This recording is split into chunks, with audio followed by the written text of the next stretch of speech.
पूरे हिंदुस्तान में एक ऐसा त्योहार है जिसमें चूल्हा नहीं जलता, सिर्फ बसी और ठंडा खाना खाया जाता है। माएँ अपने बच्चों को लेकर मंदिर जाती हैं और ऐसी देवी की पूजा करती हैं जो गाढ़े पर सवार होकर आई थी। होली के तुरंत बाद आता है ये दिन और इसका रहस्य हजारों साल पुराना है। सुनो ये कहानी। ये है शीतला माता, ठंडक की देवी, शीतलता की देवी।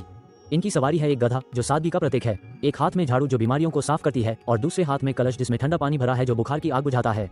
जहाँ जहाँ ये जाती हैं वहाँ गर्मी शांत होती है, बीमार ठीक होते हैं। ये है वो देवी जिनसे चेचक, खसरा और हर जानलेवा बुखार कांपती हैं। पर ये देवी क्यों आयम धरती पर? इसका कारण था एक भयानक राक्षस ज्वरसुरा, मतलब बुखार का दानव, जो हथियार से नहीं बीमारी से मारता था। जहाँ ये जाता वहाँ महामारी फैलती थी। चेचक बच्चों के शरीर पर छालों की तरह आई, खसरा ने हजारों बच्चों की जान ले ली। गांव के गांव उजड़ गए, माएँ अपने बच्चों को सीने से लगा के रोटी थीं पर कोई इलाज नहीं था। देवताओं ने देखा कि पृथ्वी पर मासूम बच्चे मर रहे हैं जिनकी कोई गलती नहीं थी। देवताओं ने मिलकर शक्ति इकट्ठा की और उस शक्ति से प्रकट हुई शीतला देवी। वो आयम ठंडक लेकर उनके शरीर से शीतल हवा चलती थी जो बुखार की आग बुझा सकती थी। गाढ़े पर बिठाई गई क्योंकि गधा सादा जीव है जो बिना घमंड के सेवा करता है। हाथ में झाड़ू दी गई बीमारी मिटाने को और कलश दिया गया शीतल जल का जो हर ताप शांत करता है। शीतला माता गाढ़े पर सवार होकर धरती पर उतरी और सीधा ज्वरसुरा के सामने पहुंची। ज्वरसुरा ने हंस के कहा, तू कौन है देवी? मैं बुखार हूँ, मैं बीमारी हूँ, मुझे कोई देवता नहीं हरा सका। मेरे सांसे से महामारी फैलती है, एक औरत मुझे क्या हराएगी? पर शीतला माता मुस्कुराई, शांत, बिना डर के, और बोली, तेरे बुखार का इलाज ठंडक है और मैं हूँ ठंडक की देवी। महायुद्ध शुरू हुआ, ऐसी लड़ाई जो धरती ने पहले कभी नहीं देखी थी। ज्वरसुरा ने आगी सांसें फूंकिन, लाल आंधी चलाई जो गांव के गांव जला दे। पर शीतला माता ने अपना कलश उठाया और उसमें से शीतल जल की धार निकली, ऐसी ठंडी धार की ज्वरसुरा की आग बुझ गई। जब वो बीमारी की काली धुंध फैलाता, शीतला माता अपना झाड़ू घुमाती और वो धुंध साफ हो जाती। हर हमले का जवाब था ठंडक, हर बीमारी का इलाज था शीतलता। आखिर में शीतला माता ने अपने कलश का पूरा शीतल जल ज्वरसुरा पर उलट दिया और अपना झाड़ू उस राक्षस के शरीर पर मारा।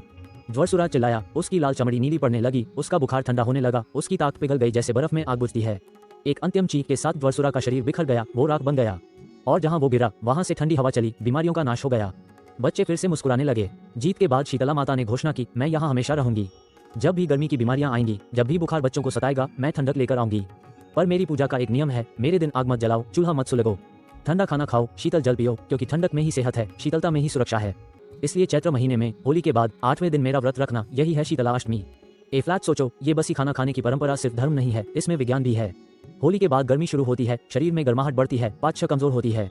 ठंडा बसी खाना शरीर को ठंडक देता है, पाचन को आराम देता है। इसलिए पुराने लोगों ने ये नियम बनाया कि होली के बाद एक दिन चूल्हा मत जलाओ, शरीर को आराम दो। और आधी बीमारियां जो गर्मी से आती हैं, चेचक, खसरा, दाने, ये सब गर्म मौसम की बीमारियां हैं जिनसे शीतला माता बचाती हैं। तो याद रखना, शीतला माता सिर्फ एक देवी नहीं है, वो है हर माँ की प्रार्थना का जवाब।